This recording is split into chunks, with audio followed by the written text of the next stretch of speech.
સુરત શહેરમાં ચોરીના અવારનવાર કિસ્સા સામે આવતા હોય છે, ત્યારે રિક્ષામાં બેસાડી વૃદ્ધાના દાગીના તડપાવતી બંટી બબલી ઝડપાયા. રાંદેર વિસ્તારમાં વૃદ્ધાને રિક્ષામાં બેસાડીને આગળ પોલીસ છે એવું કહીને દાગીના ઉતારી લઈ આચરી હતી છેતરપિંડી. ચીટર બંટી બબલીએ 70 વર્ષીય વૃદ્ધાની 3 તોલાની બંગડીને તફડાવી હતી. રાંદેર પોલીસે બંગડી અને રિક્ષા સાથે બંને આરોપીને પકડી પાડ્યા છે. ત્યારે એવું પણ જાણવા મળ્યું છે કે ચીટર બંટી બબલીએ સુરતના અનેક વિસ્તારોમાં આપી ચૂક્યા છે ચીટિંગના ગુનાને અંજામ. સુરત શહેરમાં ચોરીના અવારનવાર કિસ્સા સામે આવતા હોય છે, ત્યારે રિક્ષામાં બેસાડી વૃદ્ધાના દાગીના તડપાવતી બંટી બબલી ઝડપાયા. રાંદેર વિસ્તારમાં વૃદ્ધાને રિક્ષામાં બેસાડીને આગળ પોલીસ છે એવું કહીને દાગીના ઉતારી લઈ આચરી હતી છેતરપિંડી. ચીટર બંટી બબલીએ 70 વર્ષીય વૃદ્ધાની 3 તોલાની બંગડીને તફડાવી હતી.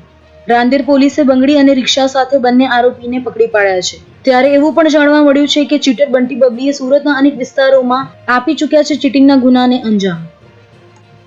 સુરત શહેરમાં ચોરીના અવારનવાર કિસ્સા સામે આવતા હોય છે, ત્યારે રિક્ષામાં બેસાડી વૃદ્ધાના દાગીના તડપાવતી બંટી બબલી ઝડપાયા.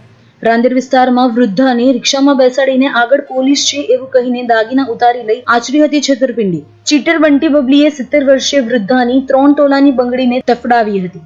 રાંદેર પોલીસે બંગડી અને રિક્ષા સાથે બંને આરોપીને પકડી પાડ્યા છે. ત્યારે એવું પણ જાણવા મળ્યું છે કે ચીટર બંટી બબલીએ સુરતના અનેક વિસ્તારોમાં આપી ચૂક્યા છે ચીટિંગના ગુનાને અંજામ.